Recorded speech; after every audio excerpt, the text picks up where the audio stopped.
महाबळेश्वर पोलादपूर मार्गावरील अत्यंत धोकादायक समजल्या जाणाऱ्या आंबेनळी घाटात आज सोमवारी पहाटेच्या सुमारास एक अत्यंत भीषण आणि काळीज हेलावून टाकणारा अपघात घडला आहे।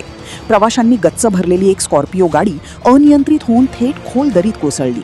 या भीषण अपघातात गाडीतील सर्वच्या सर्व 8 प्रवाशांचा जागीच मृत्यू झाल्याची प्राथमिक माहिती समोर आली आहे। हे सर्व मृत प्रवासी सातारा जिल्ह्यातील कोरेगाव तालुक्यातील आसगाव येथील रहिवासी होते। रेस्क्यू टीमचे सदस्य सागर दाहिंबेकर यांनी दिलेल्या माहितीनुसार सोमवारी पहाटे 3 वाजेच्या सुमारास या अपघाताची माहिती स्थानिक प्रशासनाला आणि मदतकार्य पथकांना मिळाली। घटनेची गांभीर्य ओळखून सह्याद्री वन्यजीव रक्षणार्थ सामाजिक संस्था, स्थानिक रेस्क्यू टीमचे जवान आणि पोलीस दल आवश्यक साधनांसह तात्काळ घटनास्थळी रवाना झाले। घाटातील घनदाट अंधार, धुकं आणि दुर्गम भागाचा सामना करत बचाव पथकाच्या जवानांनी जीवाची पर्वा न करता दरीत उतरून शोध मोहीम व मदतकार्य वेगाने सुरू केले। रायगड जिल्हा आपत्ती व्यवस्थापन अधिकारी सागर पाठक यांनी अपघातग्रस्त वाहनाची आणि मृतांची अधिकृत माहिती दिली आहे। अपघातग्रस्त स्कॉर्पिओ गाडीचा क्रमांक MH11DN2340 असून प्राथमिक माहितीनुसार हे सर्व तरुण कोकणातील दापोली येथे पर्यटनासाठी गेले होते। दापोलीहून सातारा जिल्ह्यातील आपल्या गावी परतत असताना भल्या पहाटे हा भीषण अपघात झाला आणि एकाच गावातील 8 तरुणांवर काळाने घाला घातला। या घटनेमुळे आसगाव तालुका कोरेगाव परिसरावर शोककळा पसरली आहे।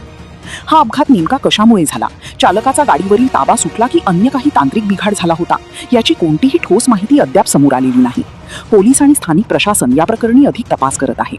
या अपघातात महेश अनिल पवार, आदित्य अशोक साळुंखे, रितेश राजेंद्र लोखंडे, सुहास जितेंद्र लोखंडे, अंश समीर चव्हाण, उत्कर्ष आनंद शिंटे, अनिल अभिमन्यू शिंटे व नितीन किसन नाईकोंडे हे सर्व राहणार आसगाव तालुका कोरेगाव जिल्हा सातारा येथील रहिवासी असून या 8ही जणांची अपघातात दुर्दैवी मृत्यू झाल्याचे समोर आले आहे। त्यामध्ये जो अपघात घडलेला आहे नेमकी त्याच्यामध्ये किती माणसं होती आणि आता प्रशासनाकडनं कशा पद्धतीने मोहीम राबवली जाते? यामध्ये आठ मुलं आहेत, सर्व सातारची आहेत आणि अपघात घडला आहे तो साधारणतः रात्रीच्या वेळी घडला आहे। आणि प्रशासन म्हणून नेहमी आवाहन करत असतो की आंबेनळी घाट हा धोकादायक परिस्थितीमध्ये असतो, त्यामुळे रात्रीचा प्रवास टाळावा असं प्रशासनामार्फत आव्हान आम्ही नेहमी करत असतो। हा अपघातही रात्रीच्या वेळी झाला। मुलं होती, तरुण आहेत, काही डॉक्टर MBBS आहेत, तर ही फार दुःखद घटना आहे। प्रशासन इथं सगळं उभं आहे। महाबळेश्वर रेस्क्यू टीम असेल, महाडचं रेस्क्यू टीम आहे, सर्व ट्रेकर्स मंडळी इथं आहेत, ते आम्ही सर्व तरी बाहेर काढण्याचं काम करतो आहे। पुन्हा एकदा आपल्या माध्यमातून आवाहन करेन की रात्रीच्या वेळी घाटातून प्रवास करणं टाळावं। दृश्यमानता कमी असते आणि तरुण मुलं होती एकदम, त्यामुळे फार दुःख वाटतं की यामध्ये घटना घडली ही अतिशय दुःखद घटना आहे। आम्ही आता हे काम चालू आहे। आता एक रितेश लोखंडे नावाचा जो मृतक आहे त्याला बाहेर काढलेला आहे। अजून एक जण त्यांना आम्ही वरून इकडून काढू, बाकी सगळं दरी खोल असल्यामुळे खालच्या बाजूने आम्ही काढण्याचा प्रयत्न करत आहोत। रेस्क्यू ऑपरेशन आताही सुरूच आहे।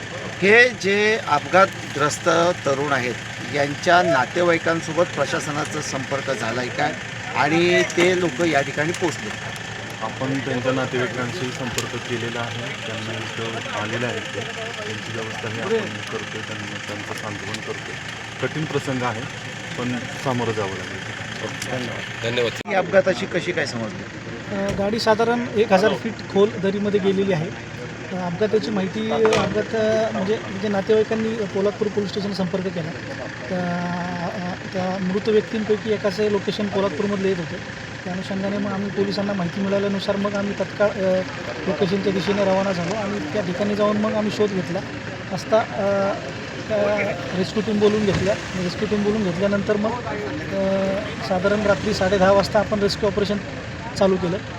यामध्ये रायगड जिल्ह्यातील महाडचं एक रेस्क्यू टीम आहे, त्याच्यानंतर पोलादपूर प्रतापगड ट्रेकर्स, त्याच्यानंतर महाबळेश्वर रेस्क्यू टीम आणि रोह्याची सह्याद्री रेस्क्यू टीम अशा एकूण 4 रेस्क्यू टीम याच्यामध्ये काम करत आहेत।